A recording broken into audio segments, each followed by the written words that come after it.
పాపం ఎన్టీఆర్ గారు అబ్బాయి హరికృష్ణ గారు యాక్సిడెంట్లో ఆయన చనిపోతే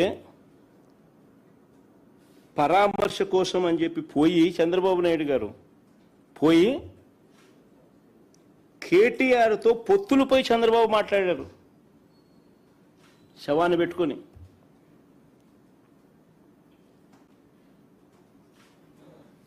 మరి ఎవరిదయ్యా శవరాజకీయాలని అడుగుతా ఉన్నా.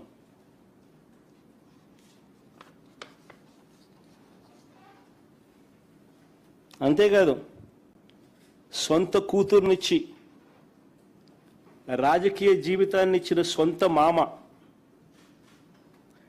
తండ్రితో సమానమైన ఎన్టీఆర్ గారిని వెన్నుపోటు పొడిచి సీఎం కుర్చీని, ఆయన పార్టీని, ఆయన గుర్తును లాక్కుని ఆయన చనిపోయేట్టుగా చేసింది ఎవరయ్యా చంద్రబాబు అని అడుగుతా ఉన్నా. ఎవరివయ్యా కుట్ర రాజకీయాలు అని అడుగుతా ఉన్నా.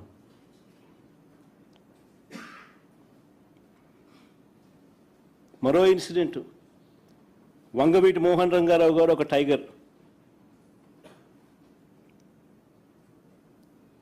ఆయన ఎలా చనిపోయారు? పేదలకు ఇళ్ల పట్టాలు ఇవ్వాలని విజయవాడలో నిరాహార దీక్ష చేస్తూ ఉంటే అర్ధరాత్రి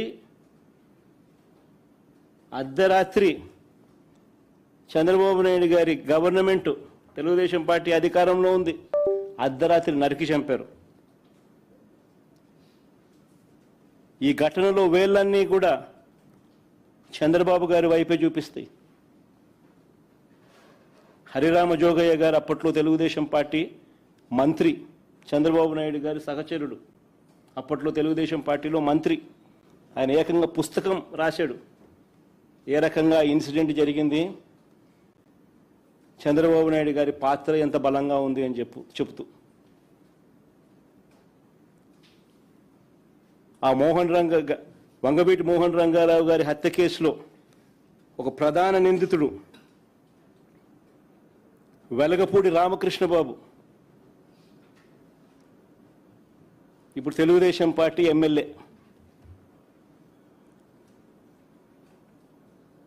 ఇప్పటికీ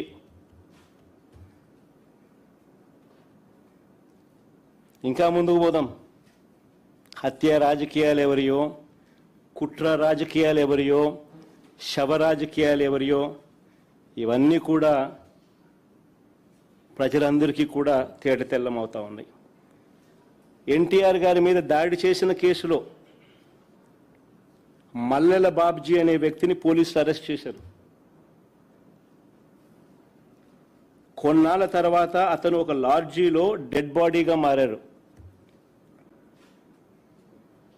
డెడ్ బాడీగా మారిన ఆయన తన జోబీలో ఒక లెటర్ దొరికింది పోలీసులకు.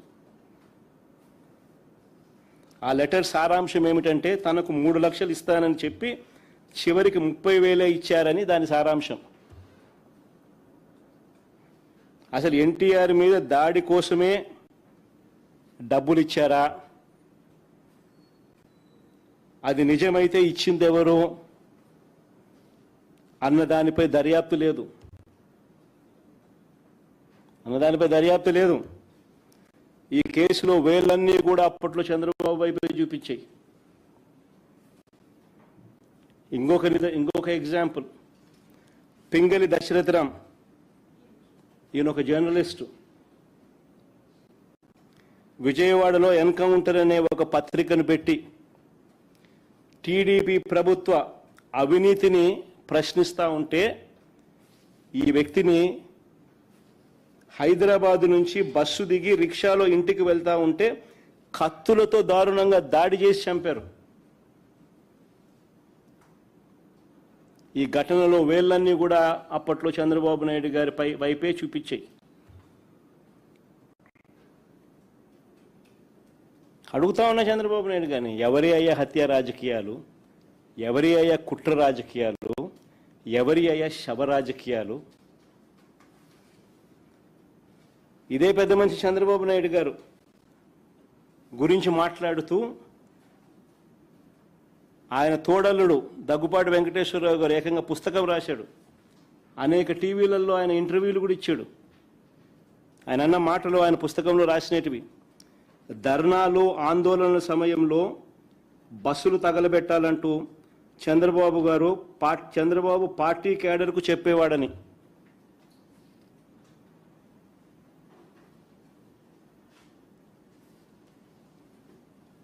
బస్సులు తగలబెట్టకపోతే ఆ ధర్నాలు కావంట.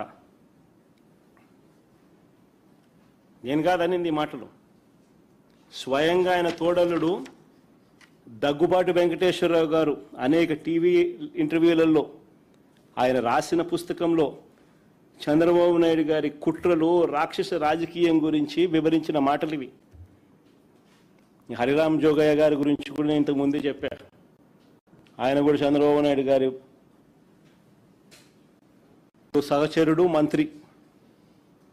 ఏ రకంగా చంద్రబాబు నాయుడు గారు కుట్రలు చేస్తారు, రాక్షస రాజకీయాలు చేస్తారు అన్నది ఆయన కూడా సువివరంగా కూడా వివరించినాడు.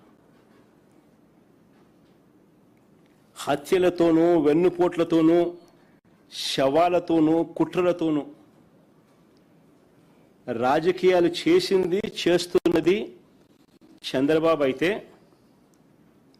విలువలు, విశ్వసనీయత, మాటకు కట్టుబడి రాజకీయాలు చేస్తా ఉన్నది మేము. గర్వంగా కూడా చెప్తా ఉన్నాను నేను ఈ మాట. వైఎస్ఆర్ కాంగ్రెస్ పార్టీ జగన్ గురించి నేను ఒకటే గర్వంగా కూడా చెప్తా ఉన్నా. జగన్ మంచోడు కాబట్టే మా తాతను రాజారెడ్డి గారిని చంపిన వాళ్ళు ఈ రోజుకి కూడా ప్రశాంతంగా బతుకుతూ ఉన్నారు. జగన్ చెడ్డోడు అయినంటే వాళ్ళంతా బతుకుండే వాళ్ళ.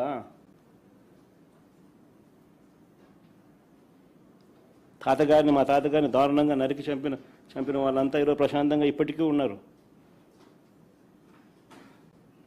జగన్ నైజం ఎలాంటిది, జగన్ మనస్తత్వం ఎలాంటిది అని నిదర్శనం అది.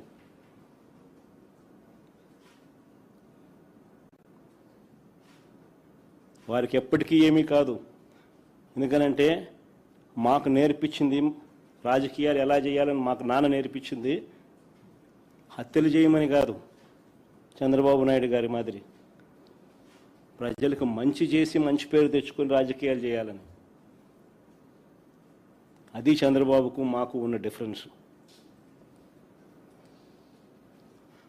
రాజకీయాల్లో ఎవరికి కుట్రలు అవసరమో, ఎవరికి కుట్రలు, గొడ్డళ్ళు, గుణపాలు అవసరమో ప్రజలకు బాగా తెలుసు.